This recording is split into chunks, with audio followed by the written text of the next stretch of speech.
Welcome back to Godless and Grounded. Imagine you're walking alone in the desert. The heat is blistering. Your mouth is dry, the air is still. You've been walking for hours, maybe days. Suddenly, you hear a voice. Not from someone beside you, not from behind you, not from in front of you, but from inside your mind. It's commanding, powerful. It tells you that you have a mission, a divine mission, that you are chosen, that you must speak for the creator of the universe. Now pause. Is this a revelation, or is it a hallucination? Throughout history, countless individuals have claimed to hear voices, see visions, or experience some kind of divine encounter. These moments are often seen as the very foundation of major religions. Moses hears the voice of God from a burning bush. Muhammad hears a voice in a cave commanding him to recite. Paul sees a blinding light and hears Jesus speaking directly to him. Joseph Smith is visited by an angel who shows him golden plates buried in a hill. All of these are deeply influential religious experiences. They are celebrated as revelations, divine communication from another realm. But here's the question: how do we know they were revelations? How do we distinguish between someone experiencing a spiritual moment and someone having a psychological episode? Let's start by looking at what we know from psychology and neuroscience. Today, we know that hallucinations are not rare. They're not limited to people with severe mental illnesses. Perfectly healthy individuals can have vivid hallucinations under stress, isolation, sleep deprivation, or extreme emotional states. In fact, sensory deprivation alone can induce hallucinations. Put someone in a dark, quiet room for long enough, with no external stimuli, and their brain starts generating experiences on its own. It creates sights, sounds, voices. This is the brain doing what it's evolved to do: find patterns, create meaning, even when there's nothing there. In the case of religious figures, many of their supposed revelations happened under exactly those conditions: solitude, isolation, stress, fasting, intense prayer. Moses was alone on a mountain. Muhammad was meditating alone in a cave. Jesus wandered in the wilderness for 40 days. These are the very settings where altered states of consciousness are not just possible, they're likely. Now think about sleep paralysis. During sleep paralysis, the body is frozen between the stages of waking and dreaming.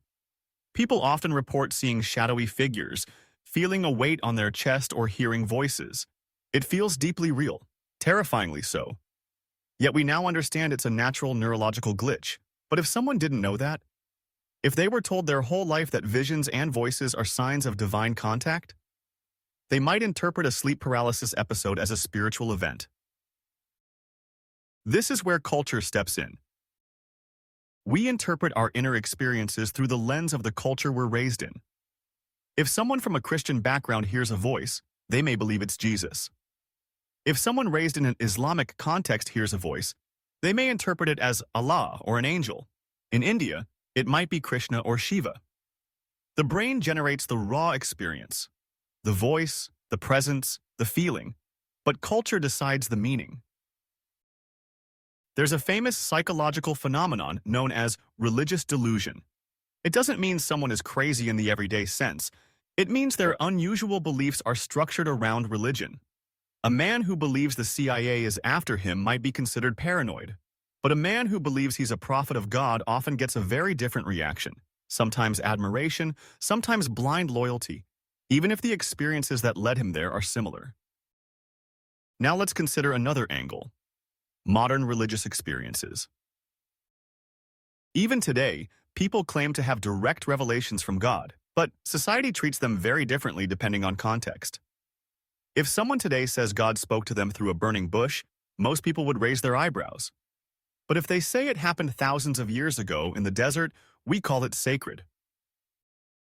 Why do we give ancient hallucinations more credibility than modern ones? Take David Koresh, the leader of the Branch Davidians.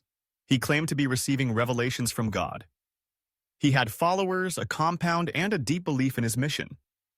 Most people view him today as a cult leader, possibly delusional, but compare his story to Moses or Joseph Smith, and you'll see similar patterns: visions, voices, divine commands, absolute authority. So why the double standard? Some argue that ancient revelations led to long-standing institutions, which gives them legitimacy. But longevity is not proof of truth, it's proof of influence. Big religions are old and widespread, yes, but that doesn't make their origin stories more credible than someone claiming to see the Virgin Mary in a piece of toast.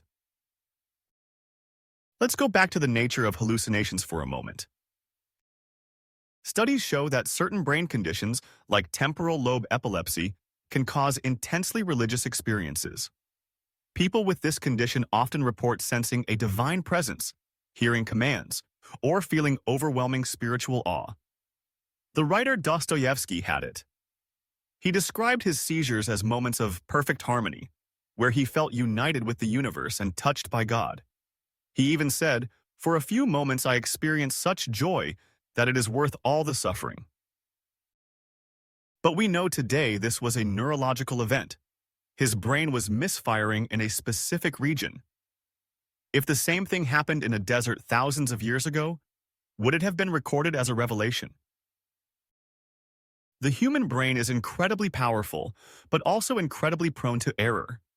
It fills in gaps, invents meanings, creates voices in silence and faces in clouds.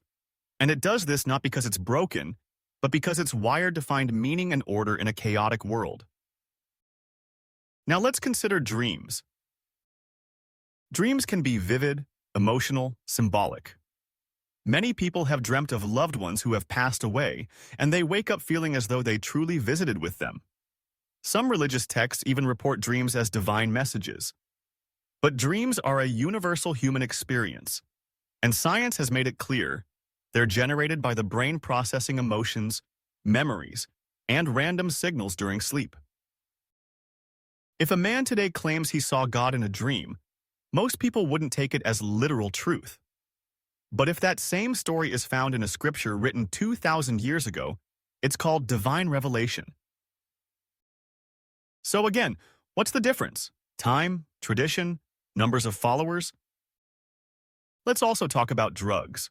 Psychedelic substances like psilocybin, LSD, or DMT can induce powerful visions, feelings of unity with the universe, encounters with entities, even out-of-body experiences.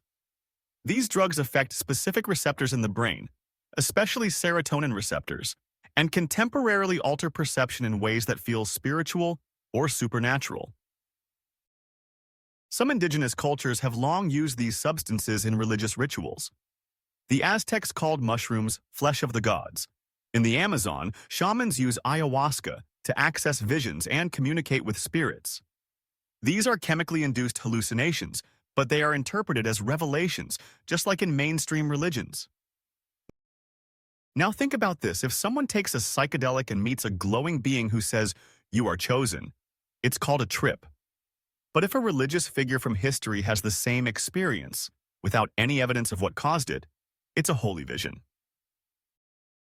In the end, what we're seeing is this.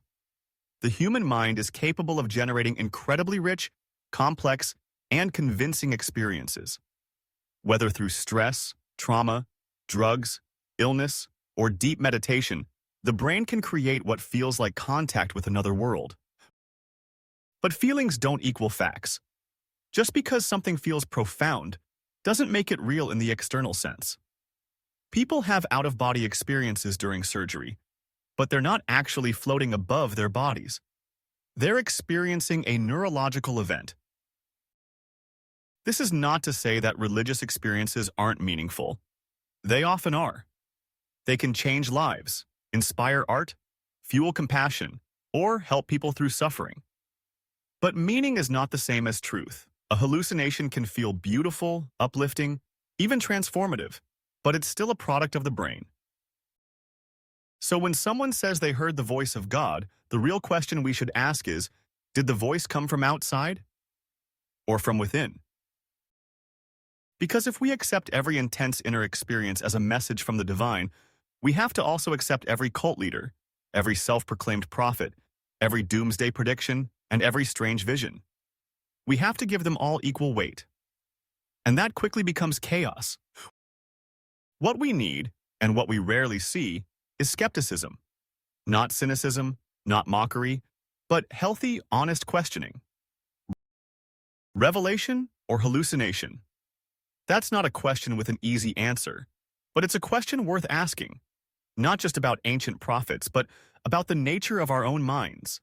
The line between belief and delusion isn't always as clear as we'd like it to be. And sometimes, what we think is a message from the heavens is actually an echo from our own brain.